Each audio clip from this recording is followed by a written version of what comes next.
Chunty. Yes, hello. Sunday evening. It is me again. Yes, the later one. I'm uploading these later now because I just feel like it. I had a reason there, it just didn't come out.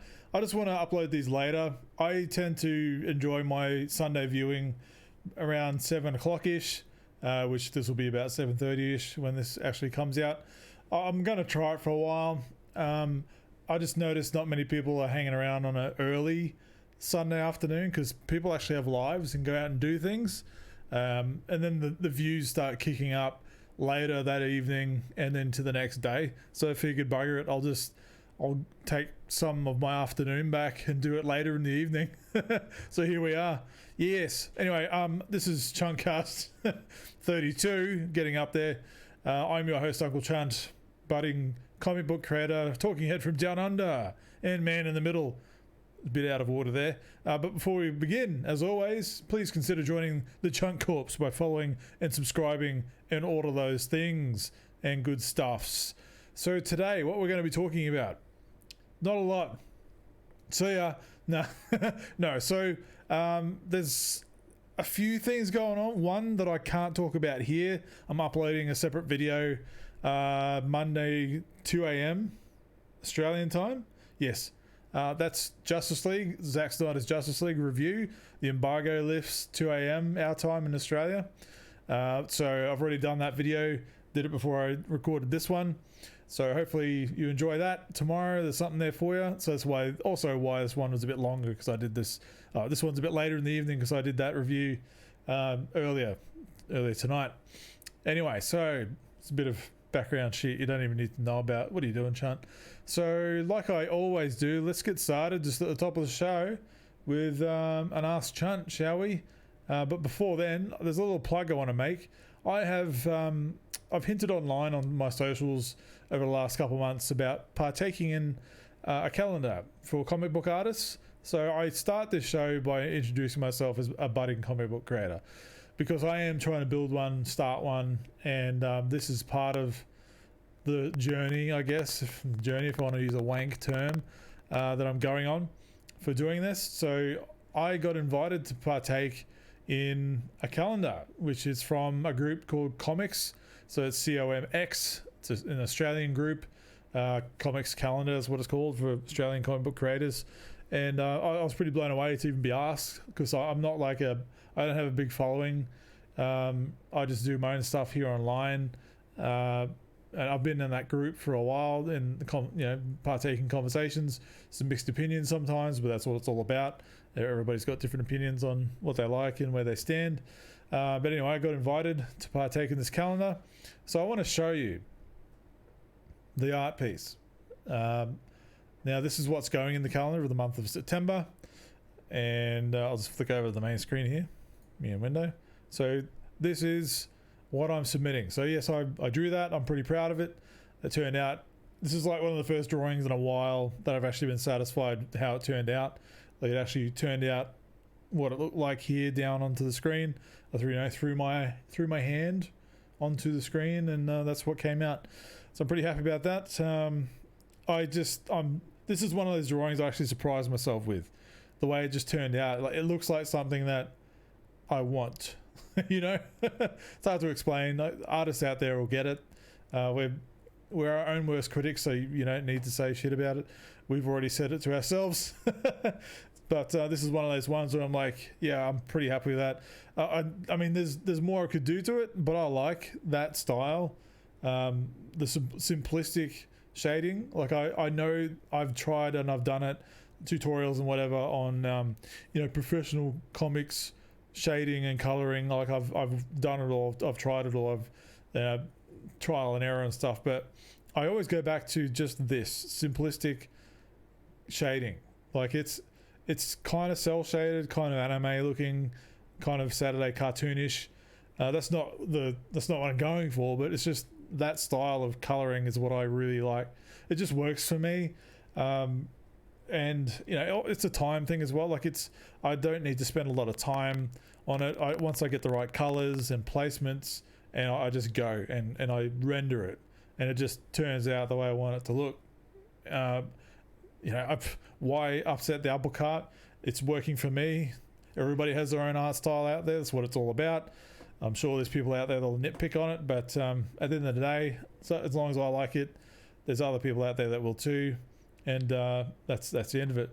So this character is called Kale. That's his civilian name from their planet where he's from. The comic itself is called Guardian of Honor, which is spelled Onar. That's the planet's name, so it's a play on that. Guardian of Honor. That's a play on that, and that's just the planet's name. And Kale here, he's I don't want to go too much into the story too much. I've got a bit of a blurb on the Facebook pages and Twitter account and Instagram for his character. You can find it on just Guardian of Honor. You just type that into your socials and you'll find the account. Before he becomes this Guardian, he's a miner. He just mines. I call them the shattered mines, because there was an event that happened on the planet called the Shattering. Like, that's the namesake, right? It just shattered the planet. I don't want to spoil too much about the story there, but that's where it all takes place, in the mines, deep beneath the chunks of the planet. He's down there doing his business. All this shit goes wrong, and he finds himself happening upon this journey and becoming the next Guardian of Honor. I've been trying to build this for years. It's one of my things I'll hold true to and I hold dear to. That's why I've taken so long in doing something with it. I haven't had the tools, and I've only, in recent times acquired the tools and practiced enough to where I can actually do something like this. I just draw directly onto, you'll probably see a monitor over here sometimes to my right. That's my drawing monitor. It's a 22-inch monitor where I can actually draw directly on the screen. So I can get rid of the whole paper and pencil process altogether. I can just do it all on my computer, and it just speeds up everything. And I had a number of years where I stopped doing art because I never had the tools, and I would get to a point where I'll be drawing in pencil and I'll try scan it or take a photo and upload it to my computer and then try and draw over it with a mouse. And I just got frustrated, and it never turned out, because there's nothing like hand-eye, like pen to base drawing, and the flow and the different inflections that you get from the movement that you make and how it just brings it to life. You can't replicate that with a mouse. Like, I've tried to do that for years and it never turns out the way I want it to. So I just ended up stopped doing art altogether. And I've taken my time to kind of practice this tool and just get used to the coordination that, it requires a bit of coordination depending on what you get, or just how you are with certain things like this. But I've gotten to a point now where I can feel secure in working on stuff, and I can be proud of the artwork that I can put out. So that's the long story of answer as to what this is and why it's here. So the calendar, it's an 18-month calendar, and there's a Kickstarter for it. 18-month comic calendar and prints with comic samples. It's all in this product coming soon. As you can see, there's 18 exclusive pieces of art by 18 Australian comic artists, including myself. So I'm so stoked to be a part of this, and I've seen some of the artwork that's been developed by the others. I've already finished and submitted mine. I'm seeing the artwork that's been submitted by others, and it's incredible stuff. I'm like, holy crap. Just usual me, I'm like, oh man, I hope mine stacks up to the others, because all the styles are so varied, and everybody has, like, I can only speak for myself, but everybody has varied opinions on what they like to see and what art works for them. But what's happening in this so far, from what I've seen, it's so different, so varied. Everybody's got their own different styles, and it's great to see. I can't wait to see the finished thing. So if this interests you, please go. I'll have a link in the description below. Check it out. Just follow it. Obviously, it's coming soon, so if you follow it, you'll get updates when they're posted. They have a Twitter account and all that stuff. You can see their social links on that page. So I do implore you to do so. If you follow me for any reason, like, this is a big deal for me. If you're interested at all in my artwork, now that you've seen some of it, I'll start promoting some of it more on my socials anyway, and on CHUNTCAST I might just drop it every now and then. But until this actually releases, now and then I'll put a reminder on here, like every couple of weeks or whatever. I don't want to smash you over the head with it, but I am happy to be a part of this. So you are going to see me push this. So just allow it. I'm going to do it anyway. I'm not asking for your permission. Just be aware that it's there and exists, and I can't wait for it to happen. And this is spurring me on to actually finish the treatment and the page layouts, and I'm still designing the characters for the actual book itself, because you got to do the legwork first before you start doing it, because I don't want to get pages in and then want to redesign someone, you know. So I'm still going through the process of creating the designs for the main players in the book, and just learning my craft that way, step by step. So I do aim to have something out this year at some point, depending on what it is, whether it's just one issue or an actual cover.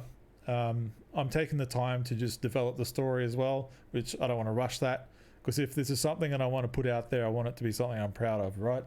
So we'll see how 2021 goes, but you got to start first. So many people don't bother, and I don't want to be one of those people anymore. So that's what that is. So enough of a plug for that. Yeah, what I was saying, yeah, first off, ask Chunt. That's what I normally start off with, right? So anyway, let me know what you think of that guy below. I'm curious to know. If you hate it, I don't really care. I'm proud of this thing, and if you've watched this far, you've given me your retention and watch time, so thank you anyway. So ask Chunt for today is from Paul G at Mad For It. Nice Twitter handle. So he asks, movies, are you more into streaming or physical media? Well, I can probably answer this in both ways for movies and gaming, right? So I used to be one of those, no, physical media only, I don't believe in this online thing or digital, I don't, you know, I used to be one of those people until I had to move house so many times in a handful of years, and I got over lugging all my games around. You know, it's just it's a bit hypocritical, so I've ended up buying most of them and more back since I've lived here where I am now for the last couple of years.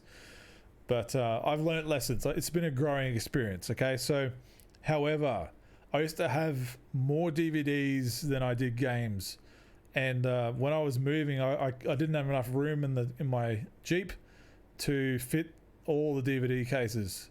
So I had to make the hard decision. I kept the DVDs for the movies and shows that are dear to me, that actually, you know, I have an emotional connection to, that I grew up with, or my friends that I grew up with and came of age with, that we used to watch all the time together. Like, I've kept those things for the most part where possible, complete and full, like the DVD with the case.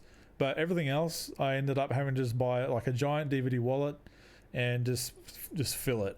Like, there's a lot of like the old Marvel movies and DC movies, and some Jackie Chan films, some other video game adaptation movies, and just random like stoner flicks and action movies, and you know, it's actually some good shit in there. You know, I flicked through it recently and I was like, damn, I forgot about that movie. And you know, I couldn't even imagine planning on rebuying them all on Blu-ray. I don't know if I could go that far, but I do have a stack of Blu-rays. I've been very selective these days with physical media. I've got the full Dragon Ball Z box set DVD set, and I've bought every like Dragon Ball Super Blu-ray that's out so far. I've got all the Dragon Ball Z movies on DVD. I've got Reboot seasons 1 through to 4 on DVD. I've got Power Rangers, Mighty Morphin Power Rangers season 1 to 3 and the movie on DVD. You know, stuff like that. A few other animated films on DVD that you know, I grew up with, like Street Fighter animated, the movie, which is fan-fucking-tastic. That's just such a great film, let alone an animated movie. There's so much cool shit in that. I love it.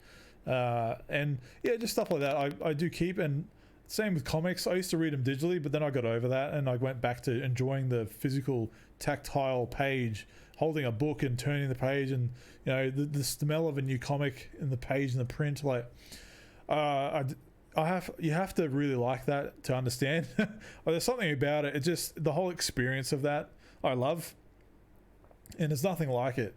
And I'm going to miss that, because I years ago, 2011 I think, I bought an iPad. I was doing all that kind of shit, and I went all in digital when DC rebooted their whole line, the New 52 age, and I just started buying digital comics, and I didn't find myself invested, or as in invested, I guess, in the story or in the product that I was buying, because it was just like $2, $5 or whatever, and I'd read it and I'm done, and I'd forget about it. But that's good, because it's not taking. I'm not having boxes of comics in my house or in my flat or in my apartment or whatever. So there was that whole thing I was dealing with, and but now, like, I've got a bookshelf over there where I've got trade paperbacks for days, like almost the entire Power Rangers Boom Studios comic run over there, bunch of DC Comics and Justice League books over there, Sonic the Hedgehog comics, Transformers comics. You know, I went back into that, you know, and kind of being hypocritical of my past choices, but hey, it's all a growing experience. But for movies, yeah, look, it's streaming. I barely watch anything these days. I'm not a guy that watches a lot of TV shows or movies like I used to. I enjoy watching some content on YouTube from people that I follow, or their content that I enjoy, or I'll just be playing games, man. Like, I've played 7 hours of Yakuza Kiwami this week. I'm finally getting back into that, because I had a bit of a long break from Yakuza 0, so I'm back into Yakuza Kiwami now, which is the next installment, and enjoying that. Mario 3D World, I've been playing that, and a shit ton of Gears 5 multiplayer. You know, it's just a way to chill out. There's not much on Netflix that I really want to go out of my way to watch. Disney Plus, you know, they've got all the Marvel stuff on there. Binge, which is the new thing in Australia, it's got a lot of the DC stuff, which I'm going to be following up with. So streaming seems to be more convenient. I can't afford to just start stacking up on DVDs and Blu-rays and shit. I have to be very selective, because I know I'm probably not going to be here forever in this apartment, and when the day comes, if it comes between room in my place or room in the truck or a stack of DVD cases, the cases are going to go. So I just don't want to waste my time with that. You know, you just got to be very selective some days. But you know, that's a long answer to your relatively short question, but that's what I do here. I talk and waffle on, and that's just the Ask Chunt bit. So whoo, yeah, so there's an achievement indeed. So let's just move on to Chaos Emerald effect. I've got a soundboard thing down here. Yeah, exactly right. Fail. So next thing I want to talk about, Justice League. Did I just touch on that earlier? Yeah, I've got a review coming out in the morning. Yeah, I mentioned that already. Next slide, Chunt. Good on you. Turtles. Shredder's Revenge. There's a trailer that just dropped randomly this week of, here's a new like Teenage Mutant Ninja Turtles in Time inspired throwback game that I had no idea this was coming. It's a very good surprise to me at like 4 or 5 a.m. in the morning, when I was like bleary-eyed waking up for work and checking my phone in bed, like, what's happening? And I saw this and was like, oh my god, that's a nice thing to wake up to. You know, wake up to a nice pair of tits in my face, but I mean, this is a good runner-up. Yeah, no worries. So what is this? What is this, and what is it from? So if you've played Streets of Rage 4, there's a studio that called I think it's called Dotemu or Dotemu. I don't know how to pronounce it, but the Streets of Rage 4, they published that game, and Tribute Games developed a couple other cool games, Panzer Paladin and Flint Hook. I don't know if you've heard of those two, but they're really good. So that partnership there seems to make a lot of sense. So we'll throw the trailer on the background just while we're yabbering on. So this whole animated sequence at the start here is just amazing. Vocals by Mike Patton of Faith No More fame. But this just goes right back to the heyday of the 90s Turtles TV show. Like, man, if you're in my age bracket, like, this is awesome. It's just nostalgia right up the arse, and you know, you can't get enough of that. Nostalgia is a powerful tool. So what I really, really enjoyed about this, I had my doubts, like, this looks awesome and stuff, but it doesn't mean crap if the game looks bad. You know, which there's been a lot of hit and misses with Turtles games over the years, but this one, oh man, like, if you've ever played Teenage Mutant Ninja Turtles in Time, or TMNT Tit, or Hyperstone Heist on Sega Mega Drive back in the day, you'll totally understand and appreciate what this is. The write-up for this game is, with Bebop and Rocksteady assaulting Channel 6 and stealing super gnarly devices to support Krang and Shredder's latest twisted plan, which this makes it sound like it's a sequel to Turtles in Time, at least, maybe. But look at this. This is just amazing. TMNT Shredder's Revenge sees the turtles battling across a righteous range of timeless TMNT locations. They drop that a lot. From Manhattan to Coney Island to city rooftops and dank sewers. Help the fearsome foursome, trounce foot soldiers, Triceraton warriors, and rock troops all the way to Dimension X. So I'm all about this. It sounds amazing. I'll welcome a trip back to this type of game. I hope they nail it. The Super Nintendo version itself is my favorite version of TMNT TIT. It's just iconic, and we, like, people in my circle will often like quote stuff from that game, like, oh, my toe, you know, and Big Apple, you know, you know, that kind of stuff. It's, if you haven't played it, you won't understand, and I'll just look like a complete tool. But get into it. I'm sure you can find a way to play it. It's not really available anywhere digitally to play TMNT Turtles in Time. Correct me if I'm wrong, but I haven't seen it anywhere available to me on like Xbox or Switch. Tell me if I'm wrong. I'd really love to know. So yeah, I want to just touch on this and spotlight it a bit.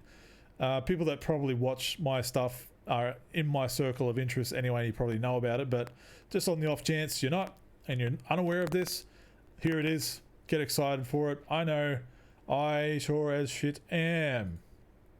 Right, so we're done talking about Turtles for a bit. So there's something else that happened that I want to really kind of just discuss, not at length, but it's worth discussing because I have some thoughts on it. And if you're unfamiliar, in the description below there's a link to Let's Talk Games, which is the video game podcast I'm on with Dan and Jamie. We did touch on this a bit over there, and we talked about it at length in good conversation. It was a really good conversation over there. So you won't just get my opinion over there. You get a three-way conversation and different viewpoints. So it's really good to check if you're interested to go over there. We do talk about video games more often over there than here on this channel, but the off chance you don't follow over there, which you probably should, it's good stuff. I'm going to talk about it here anyway, just a little bit. I don't want to repeat myself too much, but I'm excited about this announcement, so I just wanted to touch on it over here. Now, if I bring it up, they had a Bethesda joins Xbox. They had a watch along type experience video that they put up on the Xbox channel. I'm just going to have to play there in the background so you can understand what I'm talking about. So Bethesda have been officially bought and purchased out and owned now by Microsoft and Xbox Game Studios, and now a part of Xbox Game Studios. So what does that mean? Well, game studios like Bethesda Game Studios, id Software, ZeniMax Online Studios, Arcane, Machine Games, Tango Gameworks, Alpha Dog and Roundhouse Studios, the last two I'm not very familiar with, are now all part of Xbox Game Studios in their own Bethesda Studios publishing arm. So they're going to remain somewhat independent, but they're part of the Xbox family now. This is a big deal. You know, it really is. I know there's a lot of people still online that are denying it or they can't believe it. They don't want to believe it. Most likely these are people that aren't invested in Xbox or interested in Game Pass at all. So Sony players and Nintendo players mostly. That I don't want to throw shade, but that's where the conversation is that I'm seeing it's happening. But for me, I want to bring it up on CHUNTCAST because this affects my gaming experience almost directly, so it's worth discussing from my point of view. So yeah, if you haven't noticed in the background, sometimes you'll see when I change viewpoints, there's two Xbox lights behind me. Yep. And sometimes I'll be wearing an Xbox hat, and that's because Xbox is my home for gaming, and it has been since 2002. It's been the place I go to play games. Is my preferred platform. All my favorite games are on there, besides God of War and Spider-Man, which I'll get into later as far as the exclusive discussion and what that means and why there's double standards out there. This is important to me because that means I'm going to get more games and more exclusive titles. I'm going to have my investment in this platform paid back, hopefully, in theory, judging by how they discuss what they discuss on this roundtable and what this means going forward for Xbox. So I found this roundtable very insightful, man, and just a fun experience. There is some kind of meeting talk. I don't know if you guys out there who watch this have been a part of any kind of corporate environment or corporate meetings, or any kind of professional meetings situations at all. But I found a lot of there's casual rapport between these guys, and I found that awesome. I laughed quite a bit just at how they talk to each other. Like Aaron Greenberg there, he's a total champ, and you'll see like Pete Hines later on in the show refer to him as Greenie, and I just like those little moments, and like Todd Howard being very candid about their studio and their games a number of times, and it's just really refreshing, and like how friendly they talk to each other. You don't see this very often, and I want to see this. I want to see more of this. I think there's like rock stars in industries. I don't want to go down too down this path too much, but you've got like your Reggie Fils-Aimé, Cliff Bleszinski back in the day when he was still in the games industry. Characters like that, or Shuhei Yoshida, and now you've got all these new characters coming through like Phil and like Phil Spencer here and Aaron Greenberg and all these guys here on Xbox. I enjoy that. I enjoy seeing the people behind the front, like the PR stuff. Like you see them so often at these corporate events like E3, and other games conventions like that, where they've got their PR face on and they're just presenting something. Whereas stuff like this, I enjoy seeing when it's not cheesy and cringe. This one could have easily gone real cheesy and cringe, and I did have my concerns before I watched it, but it was just like a general friendly, like casual conversation. They're all like riffing on each other, and it just shows their relationship, not only just business wise, but they've known each other for decades, like at least 10, 15, 20 years, some of them, throughout the years of developing for Xbox and making games as Bethesda, and all these people have worked in the industry for so long. You just become part of the furniture in some places. So I really enjoyed that. But what they do go into, besides the person aspect of what this is, what I found very fascinating was what this could mean for Xbox game studios in general. Whereas, last generation, the Xbox One generation was pretty damn lacking. Like even for me as an Xbox player primarily, even I was like, I'm not going to look at this generation very fondly whatsoever.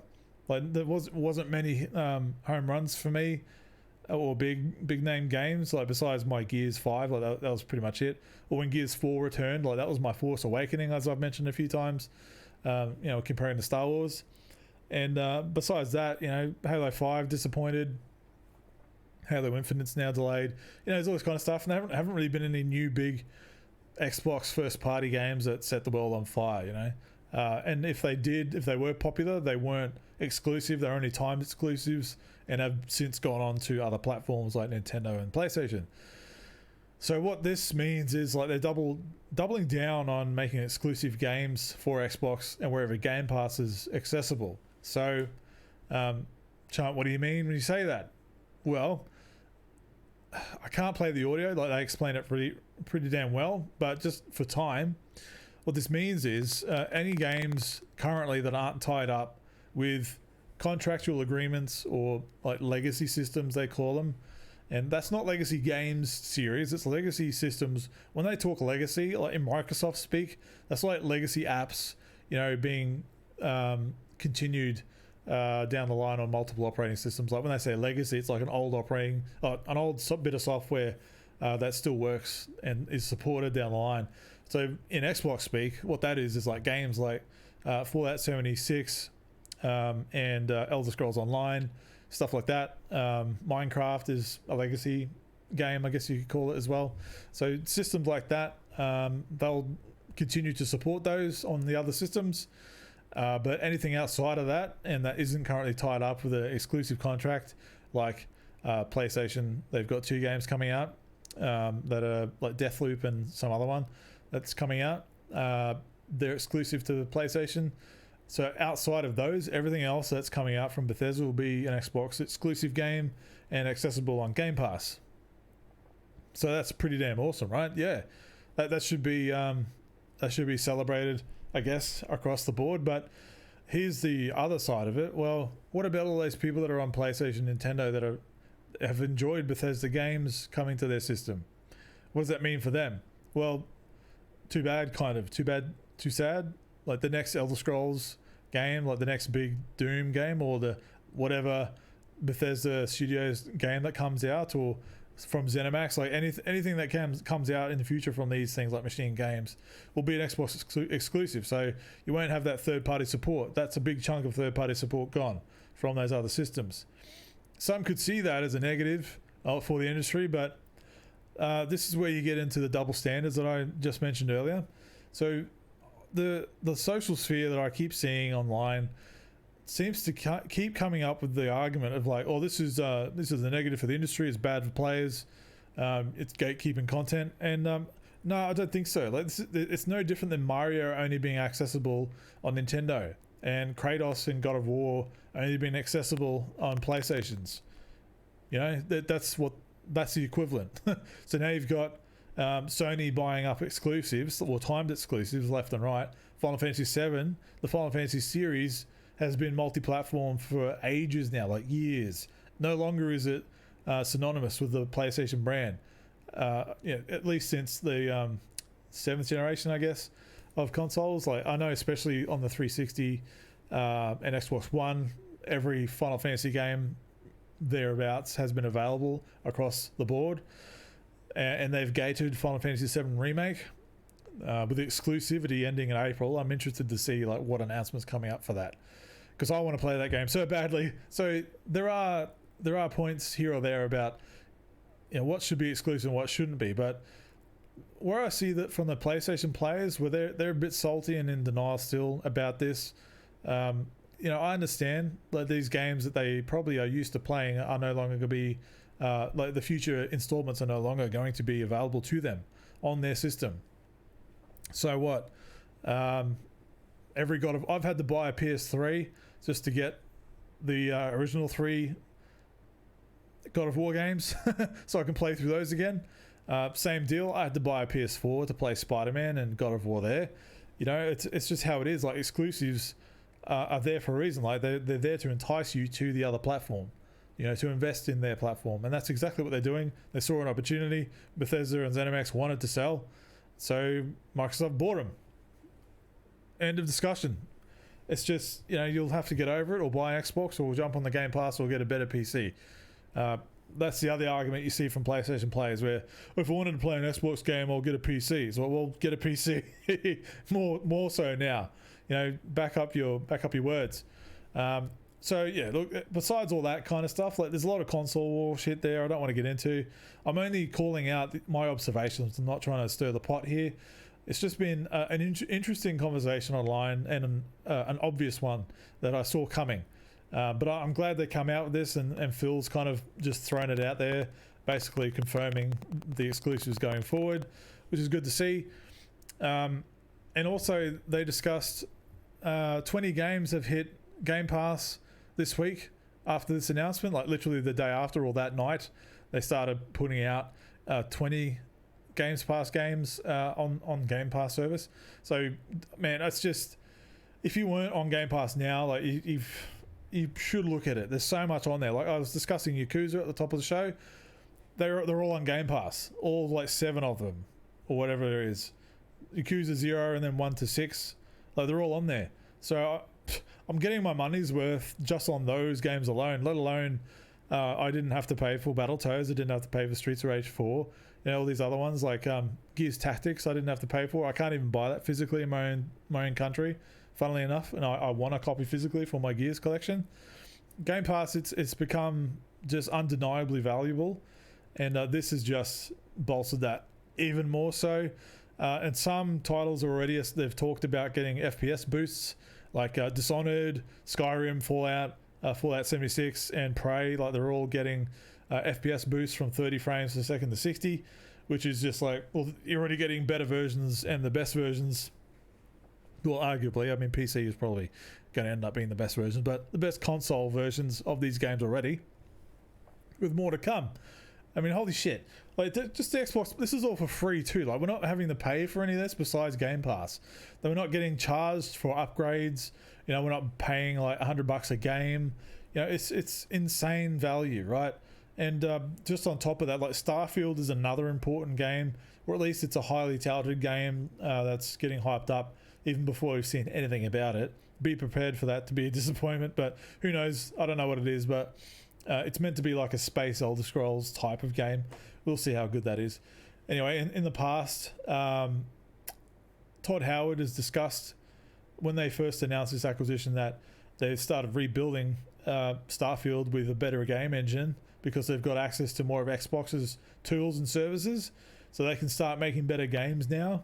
And even the backwards compatibility program Todd Howard touched on, where that's one of his favorite things about this partnership, is that as a creator himself, having his games from the past still existing and in better formats than ever, like Oblivion in 4K he mentioned, it blows his mind. And I mean, that's a good point. Like, as a creative person myself, having my content stay around, like my comic book that I'm doing, obviously I'm going to have a digital copy of that, but if I can get a printed copy as well, I want it to be preserved, and I'll have both ways.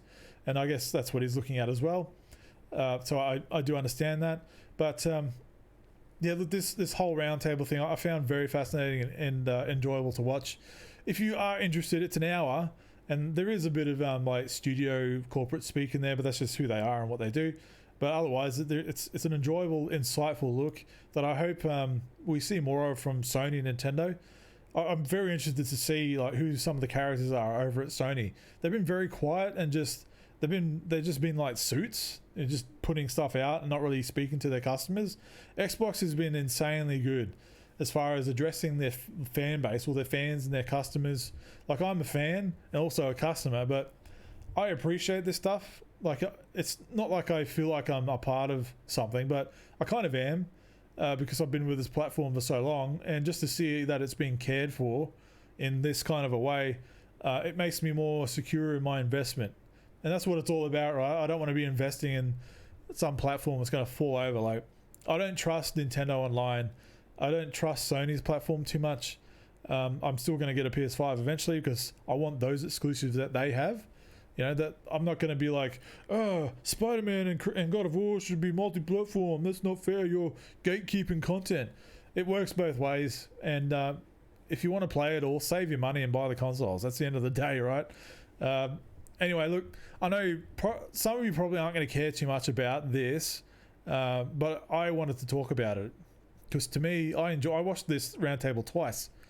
I watched it live when it came out, whatever day it was, the 12th of March, and then last night I watched it again, just to refresh myself for Let's Talk Games podcast. And I was going to replace it with another topic here for tonight, but I'm that enthusiastic about this that it's good for me as a gamer. I'm getting a quality like studios with genuine creative geniuses, dare I say. Like Todd Howard, he's a fucking genius.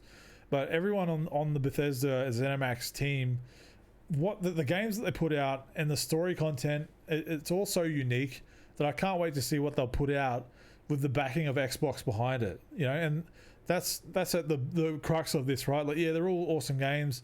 Oh, but yeah, they're all older games that are going to the Game Pass. Like, we've played them all already. It's like, well, whatever. There are people out there that haven't played them. Oh, I haven't played Prey. Oh, it's not my mic. I haven't played Prey. I haven't touched Fallout 76. Don't know if I will. Dishonored, I haven't touched. But the barrier of entry is gone for me now. Like, I can just jump on Game Pass and try them. And that's what this is awesome. This is what it's all about. These massive games that you can play for like hours or weeks, and you just pay $15 a month or something. You're not paying $100 per game. Insane.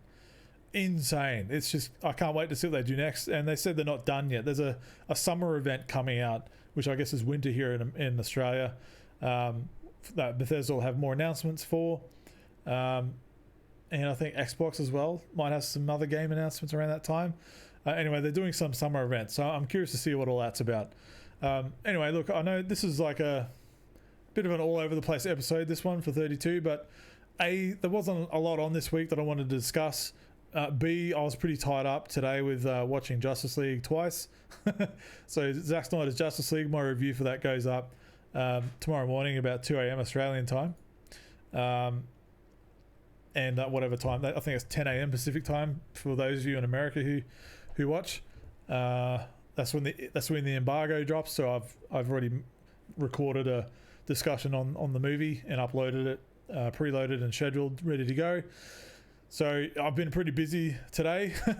It's a 4-hour movie, 4-hour 10-minute movie, and I watched it twice today. And I've done this CHUNTCAST and a review for the movie. I don't know if you can tell, my voice is going. I've been talking so much today. But anyway, look, this is my one day off I've had this week, and I've packed full of it, watching an awesome movie twice, and just talking about stuff that interests me. So I'm glad if you stuck around at the end. You probably don't, just judging by the analytics. Not many people do anyway, but I enjoy doing this regardless. As I said at the top, if you enjoy this shit, you can see my socials that I've had on screen the whole time. Follow me on all those things and subscribe and join the CHUNTCAST and all that crap. But until then, enjoy my review tomorrow. I'm keen to see what people think of it, and I'm going to stop talking about the movie because it's still under embargo when this video goes up. So it's got to be careful. This is a big deal for me. I've never been invited to do something like this before, like as directly as it has happened, which I'll explain in the video tomorrow. Anyway, enjoy your evenings. This is a Sunday night for me. I'm going to go and have a bite to eat and a drink and just chill out for the rest of the evening before I have to wake up in the morning before 5 a.m. for a shift, and back for another working week. And enjoy yourselves, look after yourselves, and be kind to each other and all that stuff. But until then, and may the power protect you. Till all are one. Bumblebee tuna. Yes, Bumblebee tuna indeed. Toodle pip. Like, comment, subscribe.